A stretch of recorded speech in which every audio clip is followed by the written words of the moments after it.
What actually is the metaverse? Well, if we think of the internet as something that we look at, the metaverse is a version of the internet that we're inside.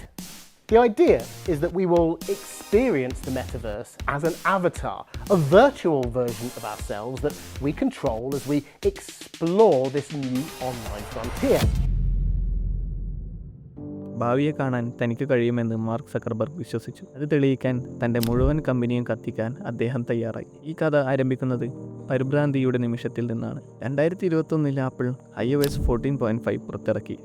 ഒരു സാധാരണ privacy update മാത്രം. പക്ഷേ ഇത് ഉപയോക്താക്കളെ add ട്രാക്കിങ്ങിൽ നിന്ന് ഒത്തുകടക്കാൻ അനുവദിച്ചു. ഒറ്റ രാത്രി കൊണ്ട് മെറ്റയുടെ $900 ബില്യൺ കൊണ്ട് കെട്ടിപ്പടുത്ത അഡ്വർടൈസിംഗ് എഞ്ചിൻ തന്നെ തകരാൻ തുടങ്ങി.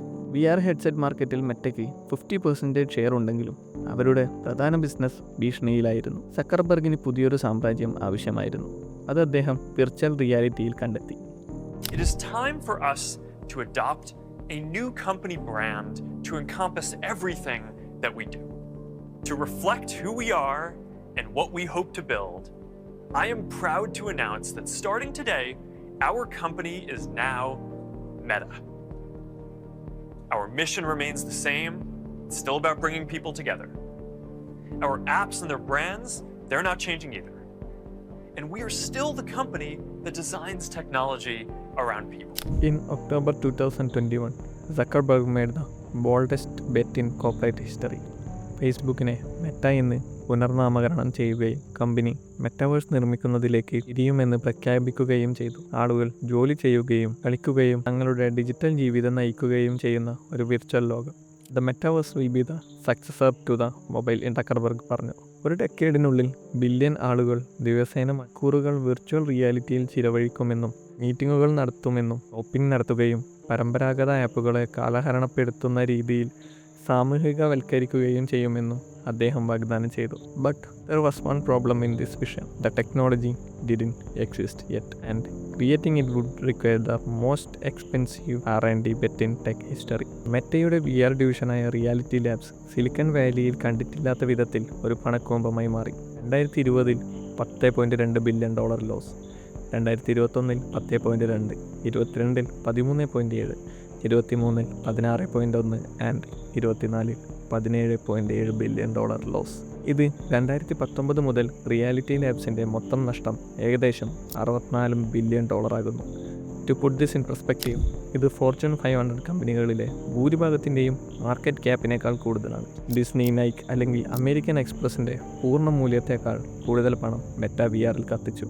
അവർ എന്തിനാണ് ഇത് ചെലവഴിച്ചത്? VR ഹെഡ്സെറ്റുകൾ, AR ഗ്ലാസുകൾ, ഹാപ്റ്റിക് ഗ്ലൗസുകൾ, eye tracking technology, spatial computing, virtual അവതാറുകൾ, ഇതുവരെ പരിഹാരമില്ലാത്ത പ്രശ്നങ്ങളിൽ പ്രവർത്തിക്കുന്ന ആയിരക്കണക്കിന് എഞ്ചിനീയർമാർ.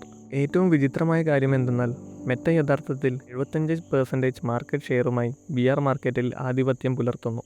അവർ ഏകദേശം 20 ദശലക്ഷം ക്വസ്റ്റ് ഹെഡ്സെറ്റുകൾ വിറ്റു. By any normal measure this should be a success story. എന്നാൽ ക്രൂരമായ സത്യം ഇതാണ്: മാർക്കറ്റിൽ ആധിപത്യമുണ്ടായിട്ട് കൂടി ക്വസ്റ്റ് സ്റ്റോർ മൊത്തം $2 ബില്യൺ മുകളിൽ വരുമാനം മാത്രമേ ഉൽപ്പാദിച്ചിട്ടുള്ളൂ. കഴിഞ്ഞ വർഷം അവർ റിപ്പോർട്ട് ചെയ്ത അതേ കണക്കുകൾ തന്നെ ഇത് മാർക്കറ്റ് പ്ലേസ് സ്തംഭിച്ചിരിക്കുന്നുവെന്ന് സൂചിപ്പിക്കുന്നു. So Meta owns a market that essentially doesn't exist.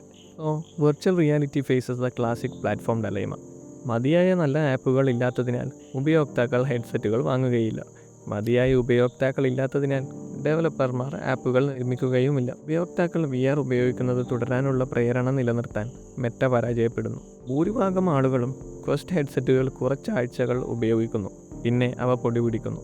മണിക്കൂറുകളോളം VRൽ ചെയ്യാൻ കാര്യമൊന്നുമില്ലെന്ന് മനസ്സിലാക്കുമ്പോൾ വൗ ഫാക്ടർ പെട്ടെന്ന് വാങ്ങുന്നു.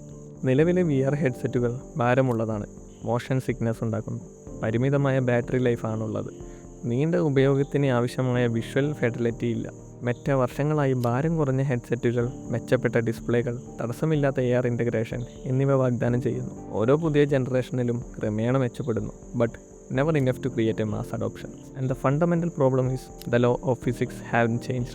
Integrating high-resolution displays, powerful processors and sensors into a lightweight headset remain extremely difficult.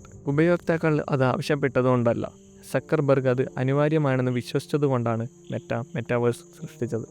Science fiction സിനിമകൾ നോക്കി കമ്പ്യൂട്ടിംഗ് അവിടേക്ക് പോകുന്നു എന്ന് അദ്ദേഹം തീരുമാനിച്ചു. എന്നാൽ ആളുകൾക്ക് ഇതിനകം വിർച്വൽ ലോകങ്ങളുണ്ട്. അവയെ സോഷ്യൽ മീഡിയ, വീഡിയോ ഗെയിമുകൾ, വീഡിയോ കോളുകൾ എന്ന് വിളിക്കുന്നു. ഒരു ഭാരമുള്ള ഹെഡ്സെറ്റ് ചേർക്കുന്നത് ഈ അനുഭവങ്ങളെ മെച്ചപ്പെടുത്തുന്നില്ല, പ്രത്യേകിച്ചും നിങ്ങളുടെ ഫോൺ എപ്പോഴും നിങ്ങളുടെ പോക്കറ്റിലുണ്ടെങ്കിൽ. ഈ കഥ മുമ്പ് നടന്നിട്ടുണ്ട്. 1990കളിൽ കമ്പനികൾ മൾട്ടിമീഡിയ സാങ്കേതിക വിദ്യകൾക്കായി കോടിക്കണക്കിന് ചെലവഴിച്ചു. Technologies that promise to revolutionise how we consume content. DROM games, interactive TV, virtual shopping malls. ആർക്കും ഇല്ലാത്ത പ്രശ്നങ്ങൾ പരിഹരിച്ചതിനാൽ എല്ലാം പരാജയപ്പെട്ടു. It was pretty neat to be able to take a picture just using your voice. Okay, Glass, take a picture. Lisa Oshima is one of the lucky few. The mobile tech consultant was selected in a lottery to road test Google's biggest wearable tech investment, Google Glass. It took, a little bit of getting used to in the sense that I wasn't used to having something on my face, but it was very much like wearing sunglasses. The $1,500 Google Glass mimics smartphone functions. You can see texts and emails, make calls, take pictures and videos, get directions, and search. Okay, Glass, Google pictures of Barack Obama. And now you'll see the pictures of Barack Obama.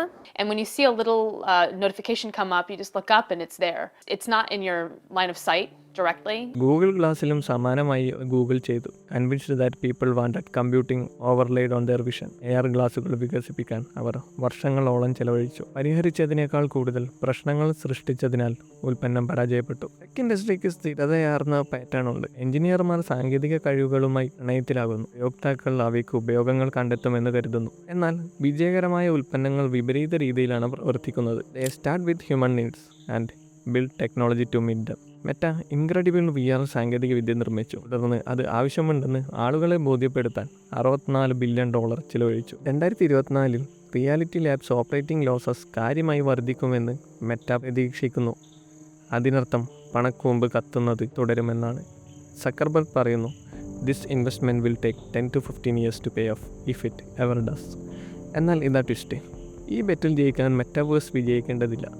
അവരുടെ VR ഗവേഷണം, AI, computer vision, spatial computing എന്നിവ മുന്നോട്ട് കൊണ്ടുപോകുന്നു.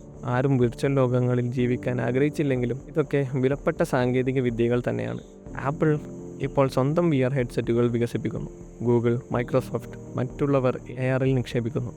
മെറ്റയുടെ $64 billion ചൂതാട്ടം മുഴുവൻ ഇൻഡസ്ട്രിയെയും ഈ പാതയിൽ പിന്തുടരാൻ നിർബന്ധിച്ചിരിക്കുന്നു. Meta VRൽ ആധിപത്യം പുലർത്തുമോ എന്നല്ല ചോദ്യം, അവർ ഇതിനകം ചെയ്യുന്നുണ്ട്.